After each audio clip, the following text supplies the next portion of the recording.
빌라도는 지금 예수님에게서 아무 죄도 찾지 못했습니다. 그가 신문했을 때 내 나라는 이 세상에 속하지 않는 나라다 이렇게 말씀하시는 그분은 아무런 위협도 되는 것처럼 보이지 않았습니다. 그래서 그에게 예수님에게서 죄가 없다고 판단을 했습니다. 그래서 빌라도는 타협안을 제시했습니다. 예수냐 바라바냐, 무죄한 자냐 아니면 폭력배 살인 강도냐 택하라. 사면을 해주기 위해서 그는 타협안을 제시했습니다. 그가 볼 때 이 대제사장의 무리들은 이 예수님에 대해서 지금 어떤 것이 작용하는지 알지 못하지만 그 대제사장의 무리들은 예수님을 죽이려고 하지만 앞에 몰려든 다수의 수많은 군중들이 있습니다.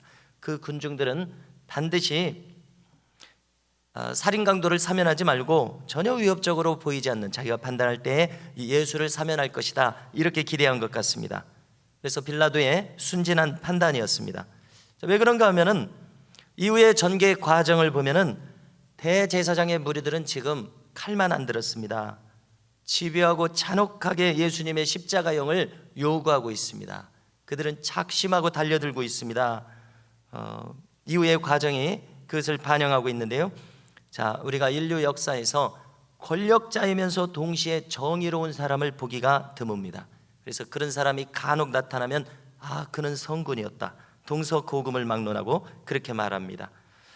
자, 이 대제사장의 무리들은 단순한 종교인이 아니었습니다. 우리가 흔히 보는 목사님이나 이런 분이 아닙니다. 이런 사람들이 아닙니다. 그들은 대단한 권력자들이었습니다. 최고 권력자들이었습니다. 그들은 정치 권력자들이었습니다. 거기다가 또 종교 권력자들이었습니다. 또 경제 권력자들이었습니다. 모든 것을 다 쥐고 있습니다. 식민지일 뿐이지 모든 것을 다 쥐고 있습니다. 옛날에는 왕이라도 있었죠. 지금 왕 역할을 빌라도가 하고 있지, 그들은 실제로 유대의 모든 권한을 쥐고 있었습니다. 그렇기 때문에 그들은 권력자들의 특징을 그대로 나타냅니다. 권모술수와 계략에 능한 정치꾼들의 모습이 그들에게 보입니다. 무슨 목적을 위해서는 중상모략을 서슴지 않습니다. 위증을 서슴지 않지 않습니까? 가룟유다, 매수를 서슴지 않습니다. 십자가에 못 박으소서, 선동을 서슴지 않습니다. 모든 수단 방법을 다 쓰고 있지 않습니까? 그렇지 않습니까? 거짓의 합이 사탄의 특징을 다 보이고 있습니다. 그러니 예수님께서 그들을 어찌 너희가 지옥의 판결을 피하겠느냐, 예수님으로부터 그런 말을 들을 수밖에 없죠. 그렇지 않습니까? 그래서 우리는 그들에게서 순수한 신앙을 찾지 못합니다. 에녹이나 엘리야, 다니엘과 같은 깨끗한 선지자의 모습을 도무지 찾을 수 없습니다. 또 성 프란치스코나 우리나라의 이세종과 같은 그런 맑은 영성인의 모습은 눈을 씻고 찾아볼 길이 없습니다. 그저 악취나고 더러운 죄의 오염에 사로잡힌 죄의 군상들만을 우리는 발견하게 됩니다. 자, 그들은 목적을 위해서라면 무슨 말이라도 서슴지 않고 할 수 있는 사람들이었습니다. 가령 마지막 부분 15절에 그들은 말합니다. 가이사 외에 우리에게 왕이 없나이다. 예수님에게 사형을 언도하는 그 말을 듣기 위해서 이 말까지 지금 한 것입니다. 가이사 외에 우리에게 왕이 없나이다. 대제사장의 무리들은 유대 백성들 앞에서 이런 말을 하면 안 됩니다. 왜 그렇습니까? 로마 황제의 칭호인 이 가이사, 시저는 신적인 의미가 그 안에 담겨 있습니다. 가이사라고 말하면 그 로마 황제를 신이라고 말하는 겁니다. 그렇죠? 그래서 그들은 자기들이 하나님을 믿는 그 신앙의 대표자들이라고 하는 이 종교인의 자존심을 버렸습니다. 자신들의 정체성을 정면으로 내팽개치고 있습니다. 1계명과 2계명을 범하면서까지 예수님을 십자가의 형에 처하라고 요구하는 모렴치하고 부끄러운 모습을 그들은 보이고 있습니다. 이렇게 우리가 이제 살펴보면은 그런 모습을 우리가 발견할 수 있는 겁니다. 자, 바라바를 석방하라. 빌라도로서는 예상치 못한 반응을 지금 접한 것입니다. 오늘 말씀 1절을 보니까 그래서 그는 또 차선책을 선택합니다. 예수님을 채찍질해서 이 정도 형벌이면 되겠지 이겁니다. 이 정도 형벌이면 충분하겠지 하고 예수님을 채찍질해서 자기 딴에는 아무 죄가 지금 없으니까 또 죄 없는데 막 이렇게 흉악하게 사형에 처하고 또 그런 건 싫을 거 아닙니까? 자기도. 그래서 채찍질해서 적당히 풀어주려고 합니다. 유대인의 왕이라고 그들이 이렇게 하는 이 왕을 조롱하려는 목적으로, 자기는 로마 사람이니까요. 그래서 어떻게 했습니까? 가시나무관을 씌우게 했습니다. 왕의 흉포 자색옷을 입게 했습니다. 홍포 갈대호를 쥐게 했습니다. 또 그래서 대제사장의 무리들과 군중들에게 보입니다. 보라, 이 사람이로다. 무슨 뜻입니까? 이렇게 초라하게 꾸며가지고 막 채찍질해서 피가 철철 흐르게 한 다음에, 자 봐라, 이 사람이다. 무슨 뜻입니까? 이게 왕이냐? 너희들이 고발하고 있는 왕이냐? 아무 힘도 없지 않느냐? 이런 뜻 아닙니까? 얼마나 초라하냐? 이 자가 그렇게 위협이 되느냐? 무슨 이런 자를 죽이라고 하느냐? 이렇게 매를 맞은 것으로 충분하지 않느냐? 이제 놓아주면 되겠지라고 말하고 있는 것입니다. 나는 아무 죄도 찾지 못했노라, 이 뜻입니다. 자, 그러자 대제사장의 무리들은 어떻게 합니까? 6절, 군중들을 선동합니다. 십자가에 못 박으소서, 십자가에 못 박으소서. 영화처럼 한번 상상해 보십시오. 재판정 앞에 모이게 만든 수많은 군중들이 엄청난 함성으로 소리를 지른다고, 마치 축구 경기장에 5만 관중이 소리를 지른다고 한번 생각해 보십시오. 십자가에 못 박으소서, 십자가에 못 박으소서. 홀로 있는 빌라도는 이 성난 군중의 소리에 압도당할 것입니다. 이처럼 권모술수와 선동, 온갖 수단에 능한 대제사장의 무리들은 실력 행사에 들어갔습니다. 군중을 선동했습니다. 바람잡이들을 군데군데 투입했을 것입니다. 그들은 칼없이도 빌라도를 위협할 수 있는 방법을 너무나 잘 알고 있었습니다. 뭐라고 말합니까? 그는 자칭 하나님의 아들이란 말한다. 신성모독이라 유대법에 의하면 사형에 해당하노라. 그들은 이렇게 주장했습니다.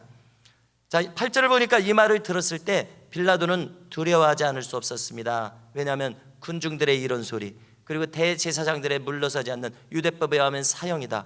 아, 보통 문제가 아니구나. 사태가 단순하지 않구나. 이 대제사장의 무리들은 예수를 죽이지 않고서는 이 일을 끝낼 그런 의도가 없구나 하고, 그들의 흔들리지 않는 이 의도를 드디어 깨달은 것입니다. 자, 이 식민지 유대 땅에서 무시할 수 없는 또 하나의 살아있는 권력자들, 대제사장의 무리들의 입장을 단순히 무시할 사안이 아니라는 것을 깨달았을 것입니다. 자기의 목숨줄이 여기에 달려있을 수 있다는 정치인의 본능이 발동하기 시작했을는지도 모르겠습니다. 9절 보니까 조용히 예수님을 끌고 가서 묻습니다. 너는 어디로부터냐? 예수님의 정체를 진정 궁금해하며 묻는 겁니다. 대답하라. 내가 너를 놓을 권세도 있고 너를 십자가형에 죽일 권세도 있느니라. 주님 뭐라고 말씀하십니까? 11절에서 위에서 권세를 주시지 않았다면 너는 나를 해할 권한이 없었으리라. 나를 넘겨준 저들의 죄는 더 크도다. 이렇게 말씀합니다. 자, 빌라도는 확신한 것 같습니다. 정말 주님에게서 아무 죄도 없다는 것을 확신한 것 같습니다. 그러나 대제사장의 무리들은 간악한 자들입니다. 빌라도의 약점을 너무나 잘 알고 있습니다. 12절, 이 사람을 놓으면 가이사의 충신이 아니니이다. 자칭 왕이라 하는 이 자는 반역자니이다. 이것이 빌라도의 약점입니다. 자, 식민지에서 빌라도가 만일 이 반역자를 풀어주거나 옹호했다면 그 말은 금방 로마 황제의 귀에 들어갈 것입니다. 그러면 이제 빌라도는 어떤 사람이 됩니까? 황제에게 반역하는데 협조한 사람이 되는 것입니다. 정치인으로서 자신이 처하기를 절대 원하지 않는 그런 입장이죠. 그래서 빌라도는 자기의 신상에 위협을 느끼기 시작합니다. 예수님이 죄가 없는 것, 이런 것 지금 눈에 보이지 않습니다. 뭐가 진리냐, 이런 것 지금 따질 계제가 아닙니다. 재판석에 앉은 그에게 성난 군중들의 더 큰 함성 소리가 들립니다. 없이 하소서, 없이 하소서. 자, 이것은 이성을 잃은 함성 소리 같지 않습니까? 십자가에 못 박으소서, 이런 말을 할 겨를조차 없는 성난 군중들입니다. 없애라, 없애라, 이 소리지 않습니까? 자, 며칠 전에 종려나무 가지를 흔들면서 예루살렘 성 입성하시는 주님을 환호했던 군중들이 이 자리에 그대로 수도 없이 있을 것입니다. 그러므로 성도 여러분, 우리는 주님을 믿는 데 있어서 군중들 중 하나처럼 되어서는 안 될 것입니다. 주님께 인정받는 사람은 군중들의 하나처럼 휩쓸려 다니는 사람이 아닙니다. 군중은 언제라도 배반할 수 있는 사람들입니다. 그러므로 우리는 이 자리에 모여 있으되 군중으로서 모여 있는 자들이 아니라 주님과 친밀한 교제가 있는 제자로서 모여있는 주의 백성들이 될 수 있기를 주님의 이름으로 축복합니다. 내가 너희의 왕을 십자가에 못 박으랴. 빌라도가 말할 때 가이사 외에는 우리에게 왕이 없나이다. 대제사장의 무리들은 이렇게 답합니다. 자, 무엇을 할 수 있습니까? 빌라도는 진리의 사람이 아닙니다. 그 속에 아무런 진리도 없습니다. 공허한 자입니다. 아무것도 없습니다. 그렇기 때문에 그는 악인들에게 지금 끌려다니고 있습니다. 그들의 요구를 다 들어줄 수밖에 없습니다. 진리라는 자기 줏대가 없기 때문에 그렇습니다. 정의와 진리를 택할 아무런 힘이 없는 것을 우리가 보고 있습니다. 그러므로 그는 자신의 입신양명을 택합니다. 자기 살 길을 택합니다. 성도 여러분, 그러므로 우리는 오늘 말씀을 통해서 알 수 있습니다. 자기 속에 진리가 없는 사람들은 악을 택할 수밖에 없다는 것을 말입니다. 대제사장의 무리들 악에 절어 있습니다. 군중들 그 속에 아무것도 없습니다. 빌라도 지위만 높지 그 속에 아무것도 없습니다. 그러므로 우리는 2000년 전에 있었던 일에 불과한 것이 아니라 오늘도 일상을 살아가면서 이 모든 상황들을 우리는 맞이하고 있음을 깨달아야 되겠습니다. 나 자신이 우리가 접하는 모든 상황과 사람들 속에서 그 속에 진리가 없다면 사람들은 악에 끌려다닐 수밖에 없습니다. 공허한 길을 선택할 수밖에 없습니다. 그러므로 성도 여러분, 이 세상에 수많은 사람들이 불의의 병기, 불의의 도구가 되어 살아가고 있음을 우리는 깨닫게 됩니다. 그러므로 성도 여러분, 우리는 진리를 택하고 진리에 속하여 사도 바울이 이야기한 것처럼 의의 병기로 살아갈 수 있기를 주님의 이름으로 축복합니다. 의의 도구가 되어 하나님께서 기뻐하시는 목적을 위해서 오늘 이 하루도 믿음으로 승리하는 이긴 자의 삶을 살 수 있기를 간절히 소망합니다.